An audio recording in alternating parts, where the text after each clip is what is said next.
or pick no good men on purpose. This is it. This is it.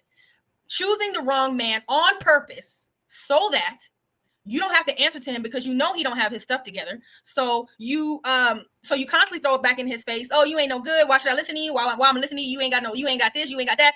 But you continue to sleep with him. You continue to procreate with him. But you continue to throw in his face that he ain't no good, but he's good enough for your vagina, but not good enough to marry and really create a stable family. And it's like a lot of men need help. Not all men, but a lot of men need help. And that's what the woman is. The woman is the helpmeet. And the women don't, and you got women that don't want to help a man do anything. They just pay my bills. I don't got to do nothing for you. I don't got to do this for you. I don't got to, why I got to show you affection? Why I got to do this for you? Why I got to do this for you? But just pay my bills.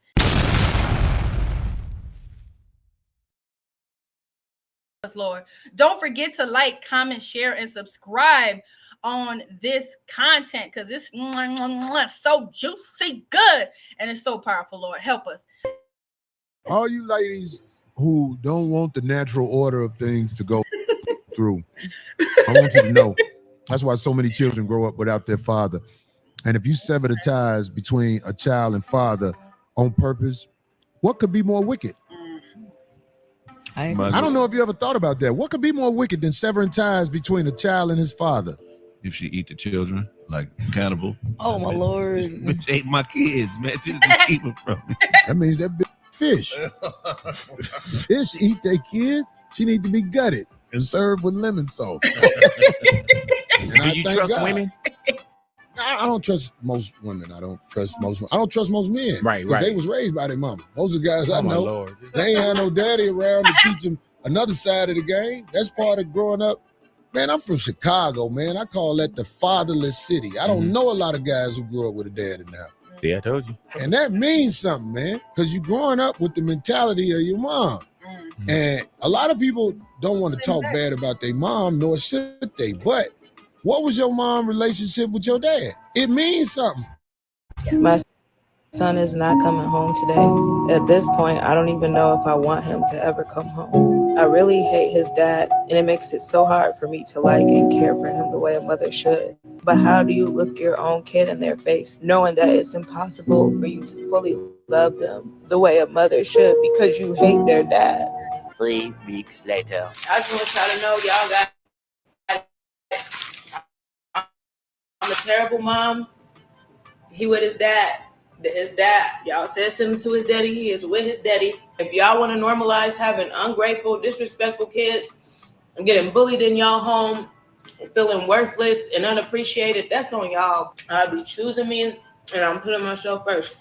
I sent him with his dad. I'm about to get myself a 1-bedroom apartment and I'm gonna live my life, bro. I see Shorty every other weekend, but that's all I got for him is a good time 4 days out of the month. That's all I got for him now. I'm not providing financially. I'm not doing extra except the little fun that I want to do when I have him every other weekend. And that's it. A lot of people feel like, oh, Dad, you wasn't around. I don't even your mama like that. I ain't around I don't know your mama. Just think about how many kids grow up just with their mom. If you really think about the statistics with that, something is really wrong. And when you think about what's wrong, why isn't the man in the house? The government is part of it because they give the women tools against the man, but don't give the man tools against the women. So it's like we're being assisted by the government to split the family. A mother's love is not sufficient enough for a boy. He have to have some type of male love. It has to be consistent to even balance out the consistency of a mother's love. Without that balance, mothers ruin boys. Just the fact that you say I love you, I'm watching you, makes a world of difference, man. Because it's that guy in the street that say, hey, man. I just want to say thank you, brother TPHH. Oh, wait, no, I'm saying it wrong. THPP for such awesome conversations. Your content is amazing. So this, again, I want to comment on because I am a product of a single mother. And again, and if you've seen my previous videos, I know full well that children raised by just women alone, I won't say come out the worst circumstances, but there's an imbalance when we grow up in a household where we don't see both sexes interacting healthily with healthy interactions, problem solving, talking things out, finding resolution to, regular everyday issues. If you only see one gender trying to figure things out, that's how you process life. You have your mind made up like, oh, well, I have to figure things out. I don't need a man. And I feel like as a result of the way I was brought up, it was very difficult for me to accept my husband's love and to really truly respect him as a man, because I didn't see men respected in my household. I grew up, I grew up seeing, women that have men that they don't really have time for. That is so corrupt. That mindset is so corrupt, and it's so poisonous and toxic. And you're poisoning the toxic. You're poisoning the children. You're poisoning the family dynamic. And I know Corey Holcome is whatever, but he's spitting facts. He's spitting facts in this. It's absolutely correct. These women create toxic men. My father was a product of a single mother, and he never got his stuff together. I have uncles doing good that's married and stuff right now. Praise the Lord, that's alive and doing well. But my father was one of those men that was constantly in some crisis, some catastrophic situation. And what woman want to deal with that? But on the same note, my mother chose him. She chose him and chose to procreate with him 3 children. Not because he was supportive or because he provided something financially, but he made her laugh. When I asked my mother what it was about my father that she loved the most, he made her laugh. But there was no prerequisites to get her body. Just make her laugh, and then we can have babies. This is so sick and I love my parents, and they taught me so much about life without even trying. But this is what I've seen. He ain't telling nothing but the truth. I got you. He ain't really got it. Ain't nobody gonna ever have you like your daddy got you. The world is gonna treat you according to who your mother and father is. That is very true. If they know your daddy, the kind of daddy that'll kick in the door and pistol whoop a mother, jump on your grandmama, kick over the fish tank, beat up your uncle, drag your mama out there because you done said somebody done something to you, won't nobody in that family bother you. You love on him too long, you ruin him. At some point, he has to go through some training or some discipline, some hard teachings. The things that your mother tell you to do don't make sense amongst boys.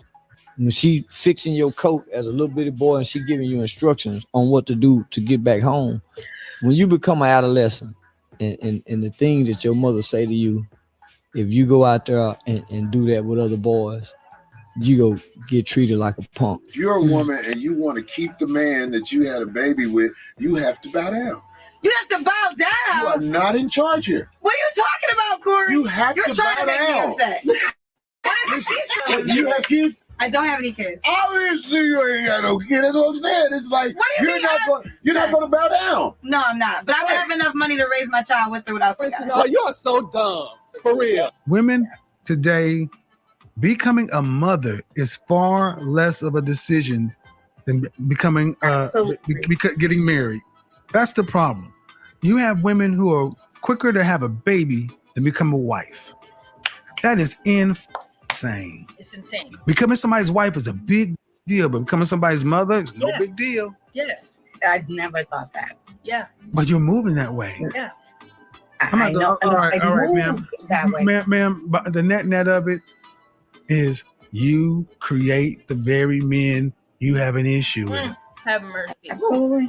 And it's your responsibility, not the men. Have mercy. Women are the first teachers of culture. You're under no male leadership. You're following no man. And who is going to try to fight you for control of your household and that boy? They will say, she's for the streets and keep it moving. And there'll be another boy floating around out here without any masculine leadership because his mother is too headstrong, hard-headed, masculine. The men aren't the problem, man. It's like that smoke alarm beeping. That is a single woman tale. Because see, men wouldn't allow. I'm totally aware. If it were not for my husband helping me raise these children, and my mother-in-law, she's a huge part of and she raised an awesome man of God. And she was a very instrumental part in raising our family, raising my husband. And It's so true. If it wasn't for my husband, I don't know where my children would be. I was not the best mother. I wasn't very motherly. I wasn't like, you know what I mean? Like, I don't even know how to explain it, but it took years to really feel connected to my children. So I was one of those mothers that mothering did not come natural for me. I wasn't like a natural mother. I had to learn what it means to protect your children, to teach them, to like he said, to like Corey Holcome said, and it's, women don't like the terminology that men use, bow down. But at the end of the day, I had to learn to get out of my husband's way and let him train the children up properly. Because if it was for me, they would be ruined. If I had to raise them on my own, they would be ruined. They would be ruined. And I'm fully aware of that. I have no shame to say it, because my husband has been a gift and he is such a blessing to our family. And I thank the Lord for him and his mother raising these children. Because half the time I wasn't even present, and be like, really, it was selfishness. Like so many women, selfish. It'd be selfishness. You're not thinking about the team. And my husband has always been team minded. His mindset is team. It's about the team. And it took me years to get there. So everything they're saying is absolutely correct. And women don't like it. You gotta face yourself. I had to face myself. I had to look myself in the mirror and be like, you know what? Look what you did here. Look where you failed here. You tried doing this because you thought you knew and it failed. But when I let my husband step in, we weren't perfect. He wasn't perfect, but his idea of parenting was more effective than mine, is all I can say. It just was. And he trained up my son, and my son, it was like, it was, we were young parents. So to some degree it may have been abusive, but it trained up my son as a warrior. He is a warrior. He had school getting jumped, whooping his asses. Okay. All because of how my husband trained him up. My husband trained up a warrior because my husband is a warrior. And women don't like to see their children or especially their sons disciplined by a man. But it's like, girl, if you don't let him get that boy, your son gonna go out there and get his tail whooped because they trying to kill these boys, okay? Especially little black boys on black boys out here trying to kill each other. So my son came home so grateful that day that his father did not take it easy on him growing up, okay? That he was trained up to be a warrior. And that's what it is. And my children are warriors. My husband is constantly in the mindset, setting my children up to get ready for the war outside. Because you soften them in the house, they're going to go outside and get beat on. But if you beat on them in the house with love and the intention to raise them up as warriors, you're training them up. And as soldiers, warriors, and what do soldiers and warriors do but get trained up in battle? You in them, little in sparring. And that's pretty much what my husband did with my kids, is spar with them without causing any permanent damage, thank the Lord, but train them up for war out in the streets. My oldest daughter is 22. A man has never put his hands on her because she swole, okay? And she trained up in battle, okay? She know how to get out of holes. She know how to run. She know how to swim out of the way.